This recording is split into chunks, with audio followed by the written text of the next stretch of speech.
చాలా ఆనందంగా ఉందయ్యా. మేము చాలా ఎక్సైట్ అయ్యాం. అందుట్లో రాజధానిలో ఎక్కడైనా ఆయన ఇల్లు కట్టుకోవాలి. అది కానీ మా ఊరు కావటం మాకు మా అదృష్టంగా భావిస్తున్నాం. మా ఊరు వాస్తవ్యుడు, మా గ్రామస్తుడిగా మేము భావించి ఆయన్ని మాకు మహా ఆనందంగా ఉంది. ఒక దేశంలోనే ఒక ప్రముఖ నాయకుడు, దేశంలోనే రాష్ట్రంలో కాదు, దేశంలోనే ప్రపంచం తెలిసిన నాయకుడు చంద్రబాబు నాయుడు గారు అంటే. ప్రపంచమే తెలుసు ఆయనకి. చంద్రబాబు నాయుడు గారి పేరు ప్రపంచంలో తెలియని దేశం లేదు.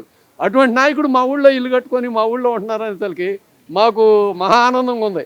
ఒక భగవంతుడే వచ్చి మా ఊళ్ళో ఉన్నాడా అనే అంత ఫీలింగ్తో ఉన్నాం మేము. చాలా ధైర్యం అయ్యా. రాష్ట్రానికే ధైర్యం ఇచ్చినట్టు చంద్రబాబు నాయుడు గారు రాజధానిలో ఇల్లు కట్టుకొని ఆయన ముఖ్యమంత్రి అయ్యి ఇక్కడ ఇల్లు కట్టుకుని ఉంటుంటే రాష్ట్రానికే ధైర్యం ఇచ్చినట్టు. పర్టికులర్గా మా రాజధాని ప్రాంతానికి, మా 29 గ్రామాలకి పూర్తిగా గుండె ధైర్యంతో బతుకుతున్నామయ్యా. గత గవర్నమెంట్లో మేము పడ్డ ఇబ్బందులు మామూలు కదయ్యా. మనిషి అనేవాడు ఎవడు పడకూడని ఇబ్బందులు పడ్డాము. ఆ జగన్మోహన్ రెడ్డి గారు పెట్టిన ఆయన గవర్నమెంట్లో మామూలు టార్చర్ పెట్టలేం. రైతు కండవ, పచ్చ కండవ వేసుకున్నా కూడా కేసులు, బోల్డని కేసులు పెట్టారయ్యా. చంద్రబాబు నాయుడు గారు వచ్చి అవన్నీ లోకాయుక్తుల్లో పెట్టి తీసేశారు. చివరికి నా మీద కూడా కేసులు ఉన్నాయి, అవన్నీ తీసేశారయ్యా. మహా ఆనందంగా ఉంది అయ్యా. బడాయి చెప్పుకోకూడదు, 10 నెలల నుంచి పెద్దగా ఏమీ లేదు. కానీ ఆయన గెలిచిన తర్వాత జంగిల్ క్లియర్ చేయించాడు. అవరికి అడవి అయిపోయింది అంతా. అడవి శ్మశానం అని వాళ్ళు చెప్పారు, వాళ్ళు చెప్పినట్టే చేసిపోయారు వాళ్ళు. ఆ చేసిన దాన్ని శుభ్రంగా అడవి అంతా తీసేసి క్లియర్ చేసేసాడు. క్లియర్ చేసి పనులనేవి ఇప్పుడే ఒక 2 నెలల నుంచి స్టార్ట్ అయినాయి. ఇప్పుడు కూడా ఇంకా పూర్తిగా రాలేదు పని. ఈ బిల్డింగ్లు కట్టేవాళ్ళు, కాంట్రాక్టర్లు అంతా వస్తున్నారు. అందరూ వస్తున్నారు. వాళ్ళకి కావాల్సిన సామాగ్రి, వాళ్ళ పని వాళ్ళకి కావాల్సిన షెడ్లు అవన్నీ వేసుకుంటున్నారు. ఇప్పుడు చాలా బాగుంటుంది, చాలా బాగుంది. ఇప్పుడు పూర్తిగా డెవలప్మెంట్ స్టార్ట్ అయింది. ఇంకా పూర్తిగా స్టార్ట్ అవడానికి ఒక 4 రోజుల్లో పట్టిద్ది అనుకుంటా. పట్టేదలకి అంతా చాలా బాగుంటుంది. దానికి శుభసూచకంగా ఆయన ఇవాళ శంకుస్థాపన చేయటం, ఆయన ఇక్కడే ఉండటం, ఆయన పరిపాలన ఇక్కడి నుంచే చేస్తాడు. ఇక చెప్పాలంటే ఆయన అక్కడ ఉండే ఇంట్లో కూడా ఉండే ఎక్కువ. ఎందుకంటే ఇంతకుముందు మన కొత్తగా హైదరాబాద్ నుంచి వచ్చినప్పుడు బస్సులో ఉండే పరిపాలించాడు. అటువంటి ఆయనకేమి ఇబ్బంది. ఇప్పుడు మా ఊరు, మా గ్రామస్తుడు ఏంది, మాకు ఆనందంగా ఉంది. అది చాలా ఆనందంగా ఉందయ్యా. అది చంద్రబాబు నాయుడు గారి పనితనం మనం గతం కూడా చూసాము. ఇప్పుడైనా గతం కంటే ఎప్పటికప్పుడు ఆయన వయసు పెరిగినా కూడా ఆయన మెరుగవుతున్నాడు. కానీ ఆరోగ్యరీత్యా బాగుంది ఆయనకి. ఆయన ఆలోచనలో కూడా మెరుగైన ఆలోచనలు ఇచ్చి ఎప్పటికప్పుడు కొత్త విజను. ఇప్పుడు ఆయన గతంలో 2020 అంటే జనం అంతా అప్పట్లో ఎగతాళి చేశారు, 95 ఆ ప్రాంతంలో. మరి అది 2020 అనే సాధించి చూపించాడు హైదరాబాద్కి. హైదరాబాద్ 95కి ముందు హైదరాబాదు, 95 తర్వాత హైదరాబాద్ అనేది మనం చూడవచ్చు. అందరికీ తెలిసిన, అంటే మీలాంటి పిల్లలకు తెలియదు కానీ మాలాంటి వాళ్ళందరికీ మేము చూసాం. ఆ వరకు ఉండే హైదరాబాద్కి ఇప్పుడు 95 తర్వాత హైదరాబాద్కి అసలు సంబంధమే లేదు.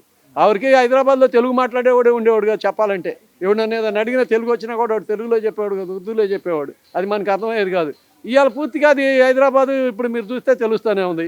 ఇక బ్రహ్మాండంగా అభివృద్ధి అయింది. మరి ఆయన సైదరాబాద్ అనేది ఒక నగరాన్ని సృష్టించాడు, రాళ్ళలో రప్పల్లో. మరి ఇక్కడ ఆయన అభివృద్ధి చేయటం ఆయనకి వరక దీని మీద పెట్టిన ఇది. జగన్మోహన్ రెడ్డి గారు పగటికల్లగా అంటున్నాడు ఒకటి. నిన్న ఆయనే సృష్టించుకున్నాడు. ఆ కార్యకర్తలను వాళ్ళ వచ్చిన జనాన్ని కూడా డబ్బులు ఇచ్చి తీసుకొచ్చినట్టు స్పష్టంగా తెలుస్తుంది. పైపెచ్చు ఆయన చిన్న అబద్ధం అది జనానికి తెలిసిద్ది, అందరికీ తెలిసిద్ది అనేది కూడా లేకుండా పచ్చి నిస్సిగ్గు అబద్ధాలు ఆడుతున్నాడు. ఆ హెలికాప్టర్ని ఆయన రావటానికే బుక్ చేసుకున్నాడంట, మళ్ళీ వెళ్ళటానికి లేదంట. కానీ దాన్ని ఏం క్రియేట్ చేశాడు చంద్రబాబు నాయుడు? ఈ పోలీసు వాళ్ళు సెక్యూరిటీ ఇవ్వలేదు, అందుకని నా మీద అభిమానంతో జనం వచ్చి విపరీతంగా పడేసి నా హెలికాప్టర్ని ఆగం చేశారు, అదేదో విండునేదో ఎరగొట్టారు, దాని మూలాన అది వెనక్కి వెళ్ళిపోయింది, అందుకని నేను రోడ్డు మార్గాన్ని పోవాల్సి వస్తుందని నిస్సిగ్గుగా పచ్చి అబద్ధాలు ఆడాడు. అయితేనయ్యా, నేను మన పోలీస్ డిపార్ట్మెంట్కి విన్నవించుకునేది ఏంటంటే, నాకు మన పోలీస్ డిపార్ట్మెంట్ మీద అపారమైన నమ్మకం ఉంది, మన చట్టం మీద గౌరవం ఉంది. జగన్మోహన్ రెడ్డి గత ముఖ్యమంత్రి హోదా మరిచి పోలీసు వాళ్ళు బట్టలు తీస్తాను ఇది అని అంటున్నాడు. ఒక మనిషే మాట్లాడకూడదు, ఒక ముఖ్యమంత్రి చేసినాడు అసలు ఆ పదాలను ఉచ్చరించకూడదు. కానీ ఆయనకి బలమైన కోరిక ఏదో ఉందంటుందయ్యా, బట్టలు తీపించుకోవాలని. ఒక్కసారి ఆయన్ని ఈ పీరియడ్లో గ్యారంటీగా ఈ కేసుల్లో ఆయన అరెస్ట్ చేసే అవకాశం అంటూ ఉంది. కంపల్సరీ అరెస్ట్ చేస్తారు.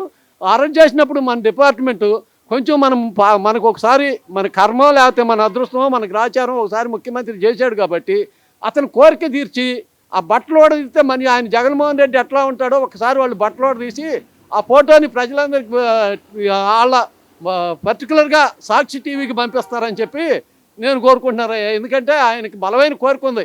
మనం ముఖ్యమంత్రిగా చేశాడు కాబట్టి ఆయన కోరిక తీర్చడం, మీ డిపార్ట్మెంట్గా మీకు కొన్నాళ్ళు ఆయన 5 సంవత్సరాలు ముఖ్యమంత్రి కాబట్టి మన అందరికీ ఆయన కోరిక తీర్చాలని చెప్పి నేను మన పోలీస్ డిపార్ట్మెంట్ని కోరుకుంటున్నాను. అది పచ్చి అబద్ధమయ్యా. నిన్న 1100 మంది పోలీసుల్ని ఇలా పేపర్లోను న్యూస్ ఛానల్లో చూసామయ్యా. 1100 మంది పోలీసుల్ని సెక్యూరిటీగా పంపించారంట. అయితే 1100 మందిని సెక్యూరిటీగా నీకు అదే నువ్వు గత గవర్నమెంట్లో నువ్వేం చేసావు? నువ్వు ముఖ్యమంత్రి హోదాలో పరదాలు కట్టుకొని వచ్చావు. పైపెచ్చు ఎవరన్నా నాయకుడు వస్తున్నాడు అంటే గ్రామంలో ఉన్న చిన్న చిన్న మాలాంటి మామూలు కార్యకర్తలను మామూలు వాళ్ళని కూడా హౌస్ అరెస్ట్ చేయించావు. ఇళ్ల ముందర పోలీసులను పెట్టి నుంచి బయటికి రాకుండా చేసావు. కానీ నిన్న మీరుండారు చూడండి అయ్యా, మీ వైసీపీ వాళ్ళు ఎవరైనా మీరు ఎక్కడికి వెళ్ళాలంటే అక్కడికి స్వేచ్ఛగా ఇస్తున్నారు. అత్తగారింటికి వచ్చి పోయినట్టు పోతున్నారు. మీరు అదే నువ్వు చేసినట్టయితే నీ జగన్మోహన్ రెడ్డి ఇంట్లో నుంచి బయటకు వచ్చేవాడువా? మీ కార్యకర్తలు ఇలా మాట్లాడేవారా? కానీ చట్టం తన పంతం చేసుకుని పోద్ది అని చెప్పి అని ఊరుకుంటున్నారు. కానీ ప్రజలు కూడా క్షమిస్తున్నారు. కానీ మీరు కనుక ఇదే ప్రవర్తనగా ఉంటే ఈ 11 సీట్లు కాదు కదా, జనం మిమ్మల్ని వైసీపీ అంటే రాళ్ళు పుచ్చుకునే తెచ్చుకునే పరిస్థితి తెచ్చుకోవాకండి.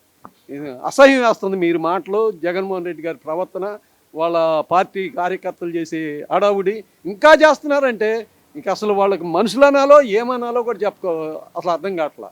అయ్యా అదే చెమట్ల సామెత ఒకటి ఉంది, పిల్లి గుడ్డిదైతే ఎలికేదో చూపించిందంటే ఎలికి భరతనాట్యం చేసిందంట. మీ పరిస్థితి అలా ఉంది. ఇప్పుడు గవర్నమెంటు, ఇప్పుడు డిపార్ట్మెంటు చట్టం పని తన పని తను చేసుకుపోయిద్ది అని చెప్పి ఉపేక్షించి ఊరుకుంటానా? మీరు మాట్లాడుతున్నారు మన జోలికి ఏమి రావట్లేదు కదా అని. కానీ మీరు అతి త్వరలో మిమ్మల్ని అందరినీ లోపలేసే టైం అతి తొందరలో దగ్గర పడింది. మీలో ఎవరో మినహాయింపు లేరు. ఏమన్నా ఉంటే ఓ 10% ఉండారు. మిగిలిన వాళ్ళు అంతా కూడా శుద్ధపూసలే, పరమ శుద్ధపూసలు. మరి దీన్ని బట్టి మీరు ఎవరిని నిందే ఆ పచ్చి అబద్ధాలు ఆడవాకండి, మళ్ళీ పగటికల్లా కనవాకండి. మళ్ళీ మీకంటూ అధికారం ఇస్తే మీకు ఓటేసిన వాళ్ళు అసలు వాళ్ళ ప్రజలు అంటారా? చెప్పండి. గత గవర్నమెంట్లో మీరు ఏం చేశారని మీకు మళ్ళీ ఓట్లు వేయాలి. ఏం చెప్పి అడుగుతున్నారు? ఒక రకంగా చెప్పాలంటే మీరు పూర్తిగా జగన్మోహన్ రెడ్డి పూర్తి క్లారిటీతో ఉన్నారు. మీ ఆ క్లారిటీతో ఉండడానికి కూడా ఓట్లు వేశారంటే ఆయన క్లారిటీ ఏంటంటే నేను గత గవర్నమెంట్లో తన పరిపాలనలో కొన్నన్నా తప్పులు చేశాను, అవి సర్దిద్దుకుంటాననే మాట ఈ రోజుకి కూడా మాట్లాడతలా. నేను గత 5 సంవత్సరాలు బ్రహ్మాండంగా పరిపాలించాను, ప్రజలే నన్ను అర్థం చేసుకోలేదు అని చెప్పి ప్రజలనే మూర్ఖులుగా ఆయన భావిస్తున్నాడు. కాబట్టి ఆయన బాగా క్లారిటీతో ఉన్నాడయ్యా. నీ పరిపాలన మెచ్చి మళ్ళీ ఓట్లు వేశారు అంటే మరి ఇది ఆంధ్ర రాష్ట్రం కాదు, ఇది వాళ్ళు నీకు ఓట్లు వేసిన వాళ్ళు ప్రజలు కాదని చెప్పి నేను చెప్తాను. ఎందుకంటే నువ్వేం చేసావని చెప్తాను, గతగా చెప్పకు. నేను ఇది ఈ మంచి పని చేశాను అని చెప్పావు. ఏంది మా ఆస్తుల మీద మా పాస్బుక్ల మీద నీ ఫోటో వేసుకోవటమా? మా బౌండరీ రాళ్ళ మీద నీ ఫోటో వేసుకోవటమా? మా ఇంటి మీద నీ స్టిక్కర్ వేయటమా? మా బళ్ళ మీద నీ స్టిక్కర్ వేసుకోవటమా? ఇది ఏ సంస్కృతి దారి తీసిద్ది? ఎవరన్నా ఇంతకుముందు ముఖ్యమంత్రులు ఎవరన్నా ఆ పని చేశారా? మరి నువ్వు చేసింది ఇప్పుడు కూడా నీ తప్పని ఒప్పుకోవట్లేదు అంటే ఇక మా ఆస్తులు కూడా రేపు నీయని అంటావు, అంతే కింద. మరి అంత దౌర్జన్యం చేసేవాడికి నీకు మళ్ళీ ఓట్లు వేయాలంటే మరి మేము ప్రజలమా లేకపోతే గాడిదలం అయితే నీకు మళ్ళీ ఓట్లు వేయాలి. అంతేకాని ప్రజలైతే ఎవరికి ఓట్లు వేయరు, నీకు మాత్రం ఓట్లు వేయరు.